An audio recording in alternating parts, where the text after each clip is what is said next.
aujourd'hui accueilli par la société Multichariot à Orchy dans le Nord qui distribue une marque très peu connue en France qui est la marque Farezin. C'est donc une marque italienne qui est spécialisée dans le chariot télescopique. Donc Multichariot a été choisi pour assurer la distribution dans le Nord-Pas-de-Calais. Donc voilà la machine Farezin. Donc on s'est fait plaisir, hein, les petits feux qui vont bien pour la présentation. C'est donc un mât télescopique qu'on aura ici, d'accord, qui va avoir un déploiement de 7 mètres. On a ici le tablier et des fourches flottantes. Alors qu'est-ce qu'on appelle fourche flottante? En fait, quand on va faire des virages, quand le chariot est à vide, les fourches vont bouger latéralement toutes seules. Donc on peut les bloquer avec des vis, hein, mais là ils ne sont pas équipés, c'est pas grave. Donc je vais descendre au moment de prendre les charges pour régler l'écartement des fourches. On en fait le tour. Donc on voit, hein, pneumatique, c'est une belle bête. Hein. Donc c'est un Farezin série FS. Donc c'est la référence Farezin. 7.40. Pourquoi 7 pour 7 mètres de hauteur et pourquoi pas 40 pour 4 tonnes de capacité. Donc là, on est sur le niveau excellent, c'est-à-dire qu'on a plusieurs niveaux, classique, performance, etc. Et là on est au 5e niveau, c'est l'excellence, c'est-à-dire que ce chariot est full option. Il y a toutes les options possibles et imaginables pour ce type de chariot. Donc effectivement, c'est pas notre cheval de bataille à la base. Hein. Nous, on est sur des chariots de magasinage et industriel. Là, ça va changer. Ça sera un essai télescopique. Donc on fait le tour du chariot. Donc l'échappement, hein, c'est un chariot diesel. On a l'échappement, les feux arrière, la base du mât qui est ici. On fait le tour. Et on arrive sur l'accessibilité chariot. Donc vous pouvez voir, c'est un beau chariot, hein. Il y a une belle gueule, il y a un beau design, même sur le dessus du protège-conducteur. Enfin, c'est très bien. Et on revient ici sur le devant. Donc équipé de rétroviseurs, etc. etc. quoi. Donc il n'y a aucun souci là-dessus. Donc on va pouvoir accéder maintenant au poste de conduite. Donc, comme c'est un télescopique, c'est forcément un tout-terrain, et donc on a une garde au sol forcément beaucoup plus élevée qu'un chariot classique. Donc 3 points d'appui, on va commencer par le pied droit, pied gauche, pied droit pour accéder à la cabine. Voilà, on va mettre, malgré qu'on a une porte, on a une cabine fermée, on va quand même mettre la ceinture de sécurité, et on va pouvoir commencer l'essai.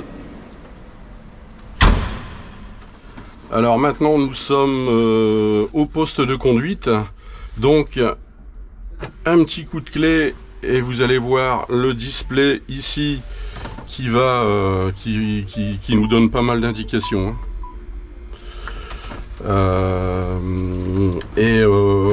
On va voir donc voilà le bras télescopique. Il y a une sécurité bras, on va la faire sonner après pour que le chariot ne bascule pas vers l'avant. Donc le display est vachement convivial, coloré. Pour démarrer le chariot, alors ici distributeur, on va l'expliquer après, et après ici on a 3 modes de conduite. Si vous voyez bien, on a 4 roues directrices, on a uniquement les roues avant directrices, et on a le chariot, on va dire, avec 4 roues. C'est cette option là qu'on prend parce qu'on prend moins de place quand on fait les slaloms. Voilà, donc on va démarrer le chariot, bouton poussoir ici vert. Voilà, on va lever un peu les fourches pour sortir le chariot. Alors pour enlever le frein à main, on appuie sur la pédale de frein et on actionne sur le symbole frein de parking. On va légèrement relever la fourche pour pouvoir sortir. Caméra de recul, vous voyez, hein. Alors ici, au niveau du distributeur, donc c'est un joystick, hein. Marche avant F, marche arrière R. Comme tout chariot, on va lever la fourche et vous allez voir, voilà, inclinaison arrière, complètement inclinaison avant. Alors, c'est le bénage cavage. Alors, pourquoi un bénage cavage? Là, on a effectivement des fourches, sinon un télescopique peut très bien être équipé d'un godet. Et quand il est équipé d'un godet, si on le remplit de sable, de gravier, de terre, etc., il faut bien pouvoir le vider. Donc avec cette option de bénage, on va pouvoir effectivement faire cette opération, à savoir vider le godet, parce que on incline complètement vers l'avant. Voilà pour le godet. Enfin pour le bénage cavage. Et ici, pour sortir le mât, on va actionner cette petite roulette vers l'avant On va accélérer en même temps. Voilà.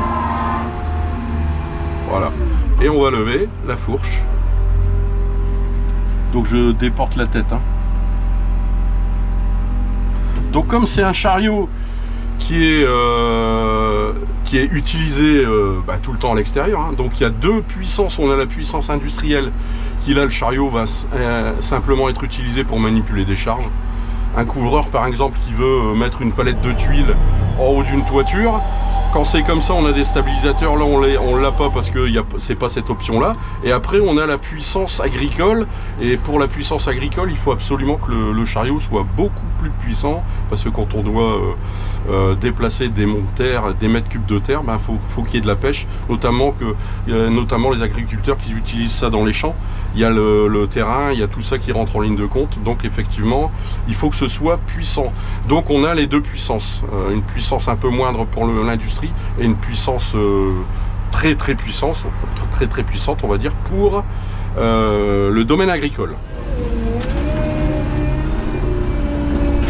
Donc là comme c'est on a les quatre roues directrices. C'est pas comme un chariot élévateur où le pivot c'est la roue avant. Ah ben là c'est le milieu de la machine, étant donné que les roues arrière et avant sont directrices. Donc si on prend le pivot sur le devant ou sur l'arrière du chariot, on va bousculer la quille. Donc là c'est pas le cas.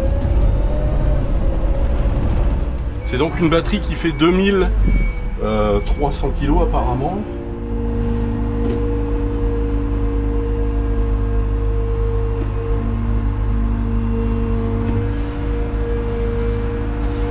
Donc il faut effectivement avoir l'habitude du télescopique. On incline un peu vers l'arrière. Marche arrière. Caméra de recul. Et on va venir la positionner sur la remorque latéralement. Donc on va le mettre au niveau de l'essieu. Hein, pour pas que ça... parce que c'est quand même lourd. Et donc voilà, donc pour avoir accès justement au bout de la remorque, voilà, on joue avec justement le télescope du bras. Voilà, marche arrière. Et on considère qu'on a par exemple on est une société qui fait de la toiture et je vais aller mettre une palette en haut de la toiture justement. Alors normalement pour ce type d'opération il faut bien évidemment des stabilisateurs, donc là c'est juste pour simuler l'exercice. Voilà, on lève un tout petit peu. Voilà, et c'est comme si, alors si vous avez des ouvriers là-haut, des couvreurs, on déploie les stabilisateurs avant, bien évidemment, on se positionne et les ouvriers vont pouvoir venir chercher les tuiles au fur et à mesure sur la palette. Donc ça peut rester comme ça pendant 1 heure, hein. Donc faut qu'au niveau de l'hydraulique ça tienne, et puis avec les stabilisateurs de toute façon ça va pas bouger. Mais donc le chariot sur le plan incliné il bouge pas trop, hein, il n'y a pas de souci avec ça. Je vais récupérer les charges. Donc ce chariot, comme c'est un tout-terrain, il a la sécurité ROPS FOPS. Alors qu'est-ce que c'est ROPS FOPS? Le ROPS, c'est une sécurité qui est conçue de façon à ce que si la machine bascule complètement latéralement ou frontalement par rapport au poids de la charge, l'utilisateur est complètement protégé dans la cabine. Ça sert à ça. Et le FOPS, c'est la sécurité en cas de chute de charge sur le toit de la cabine. Voilà, le protège conducteur est ainsi, et de ce fait là l'opérateur n'a pas de souci, quoi. Il est complètement en sécurité grâce à ces options. Enfin ces options, normalement tous les engins de chantier, que ce soit la mini-pelle, la chargeuse ou le télescopique, sont équipés de ces systèmes de protection. Parce que comme c'est utilisé tout le temps à l'extérieur sur des sols inégaux, forcément faut pallier à ça. Donc voilà, je vais faire quand même un petit slalom avec la charge pour voir la réaction du chariot avec du poids dans les virages. Donc on va pas aller trop vite, hein. Je répète toujours, un utilisateur, il faut qu'il travaille en sécurité, donc il peut être productif sans prendre de risques. Voilà, donc on fait le petit slalom avec la charge. Donc forcément je vais nettement moins vite. On sent qu'il y a du poids sur les fourches, hein. Et on va la repositionner à sa place pour pouvoir rentrer. On va actionner. Vous voyez là? Voilà. Voilà. Ça sonne un peu. Voilà. On est vert, orange, rouge. Et là, si on continue à lever, on va basculer vers l'avant. Donc cette sécurité que vous entendez au niveau de l'avertisseur sonore, ça avertit l'opérateur. Il ne faut pas qu'il va plus haut ni plus loin en portée, sinon le chariot bascule. C'est fait exprès. Et c'est pas une option, cette sécurité est obligatoire sur tous les chariots télescopiques.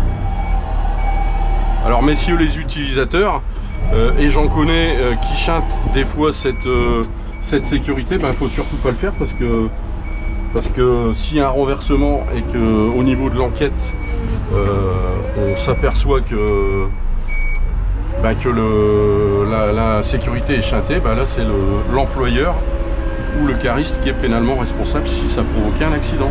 Donc il y a des sécurités, c'est pas fait pour s'amuser, hein, il faut simplement les respecter, voilà, tout simplement, hein. Donc effectivement le télescopique, mais c'est sa particularité, c'est que quand on a le bras baissé, on voit pas grand chose sur le côté droit.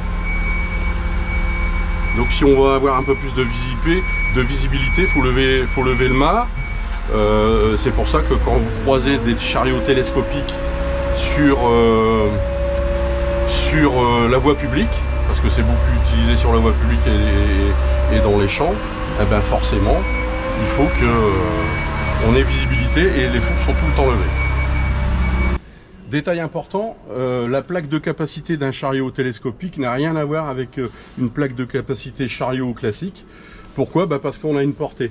Alors vous avez ici la portée, donc on va jusqu'à 7 mètres et jusqu'à hauteur 7 mètres également. Et on a des poids rouge, blanc, qui sont dégressifs forcément en fonction de la portée.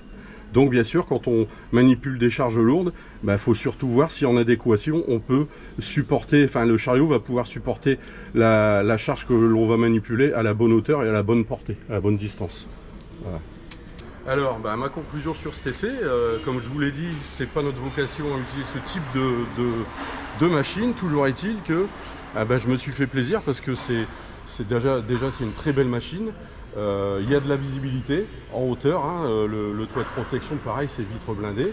On est bien protégé avec le système ROPS-FOPS, je l'ai expliqué pendant le film. On a de la visibilité et vous avez pu voir pendant le slalom la stabilité latérale, aucun problème. Moi je pensais justement que ça aurait basculé un petit peu sur les côtés, mais ça bouge pas du tout. Marche avant, marche arrière, c'est très maniable. Il y a de la puissance, il y a la puissance agricole, donc on peut déplacer des tonnes de cubes de matériel, de sable, de gravier, de terre pour les agriculteurs. Non, franchement, les agriculteurs ils vont se faire plaisir, d'autant plus qu'il y a la puissance agricole. Il y a la puissance industrielle, mais il y a la puissance agricole, pardon, où là, ça demande beaucoup plus de puissance pour justement faire toutes ces manipulations. Donc le chariot, il est franchement bien, je dirais, il est polyvalent, il peut être utilisé dans les deux activités. En tout cas, Farezine, bravo, c'est pas connu en France, mais ça mérite à être connu. Voilà, merci messieurs, dames, rendez-vous au prochain essai.